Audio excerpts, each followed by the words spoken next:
Rich Princess and Poor Princess. Once upon a time, there was a king who lived in a grand palace with his wife and his two daughters.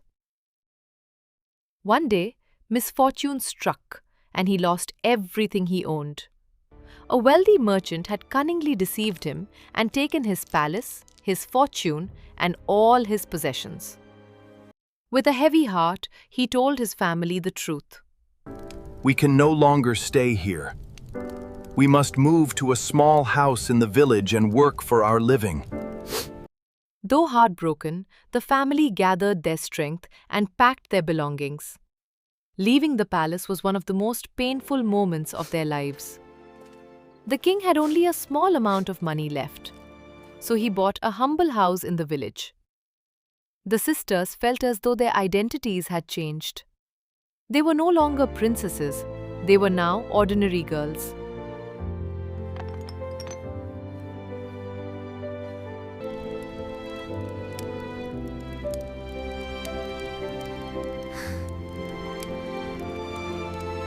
Maggie, the elder sister, knew how to bake cakes, so she began making them for birthdays and special occasions. Little by little, the family adapted to their new life, and their situation slowly began to improve. And I swear the fish was this big. Took me nearly an hour to reel it in. You always exaggerate the size, Father. Meanwhile, a new family moved into the palace and took over. The new king and queen had a daughter named Ruby, who was very beautiful, but also extremely arrogant. As their only child, Ruby had everything she could ever want. She lived a life of luxury and privilege and never worried about anything. One day, Ruby's birthday was approaching and grand preparations were being made throughout the palace.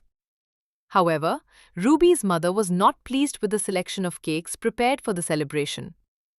Then the queen heard about a talented young baker named Maggie, whose cakes were both delicious and beautiful. You have to try Maggie's cake stall, Your Majesty. They're the best! She decided to visit Maggie herself and ask her to make the birthday cake. My daughter's favorite is strawberry chocolate cake. Make it 4 layers. However, Maggie's younger sister Cassie found the visit suspicious. Curious, she decided to follow the queen.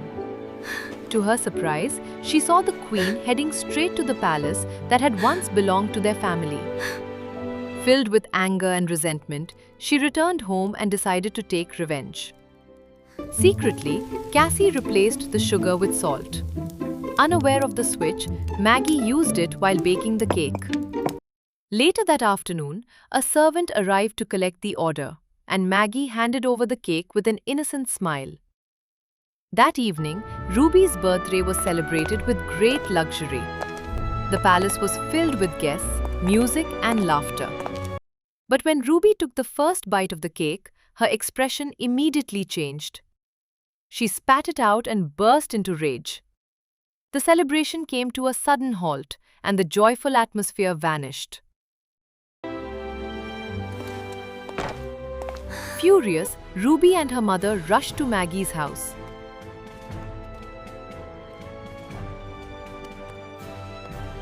"This is all your fault. Look at what you've done. You ruined my birthday." Before Maggie could respond, Cassie stepped forward and confessed. Stop! She isn't to blame. I'm the one who ruined your cake. Your family stole our palace by deceiving my father. Ruby only smirked.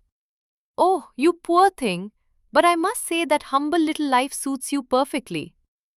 The queen and Ruby scolded, insulted, and humiliated the sisters before storming away. A few days later, Maggie's father became seriously ill, making the family situation even worse.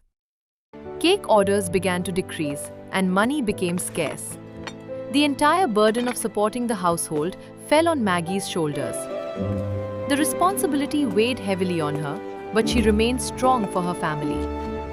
Maggie searched everywhere for work, but no one was willing to hire her because of the struggling economy. Eventually, she had no choice but to work as a servant in the very palace that had once been her home. The queen, being cruel and cunning, assigned Maggie to become Ruby's personal servant. Ruby often humiliated her, but Maggie endured everything without complaint. Every day, it pained her to serve in the home that once belonged to her family. Whenever Maggie returned home, Cassie asked where she had been, but Maggie kept the truth hidden, unwilling to worry her family.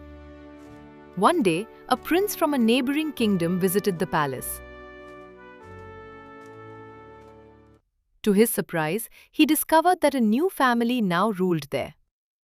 The queen and Ruby admired the prince greatly, for he came from one of the wealthiest royal families in the land. They followed him wherever he went, hoping to win his favor.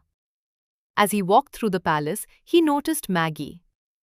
He remembered her as a princess, yet now she was working as a maid, quietly serving the new royal family despite all the hardships she faced. Unable to believe such a drastic change in her circumstances, the prince spoke with Maggie. She explained how a fraudulent merchant had stolen their palace and fortune. The prince listened carefully. "I have heard rumors about this dishonest merchant before. And now he calls himself king?" Determined to uncover the truth, the prince began investigating. Soon, he discovered documents proving that the merchant had stolen the palace through fraud. The case was brought before the royal court. Although the merchant and his family denied every accusation, witness after witness came forward to tell the truth. A few days later, the court delivered its verdict. The merchant's family was ordered to leave the palace and surrender all the wealth they had gained through deception. At the same time, the prince personally delivered the news that Maggie's family had regained their palace and fortune. The king and his family watched as the merchant's family left the palace and justice was finally served.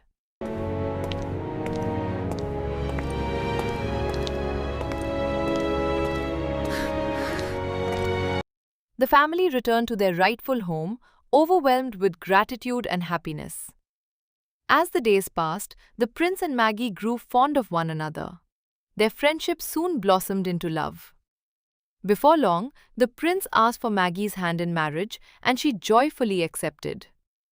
Their wedding was celebrated throughout the kingdom, and the people rejoiced to see kindness and honesty rewarded at last. With justice restored and happiness returned, Maggie, her family, and the prince lived happily ever after.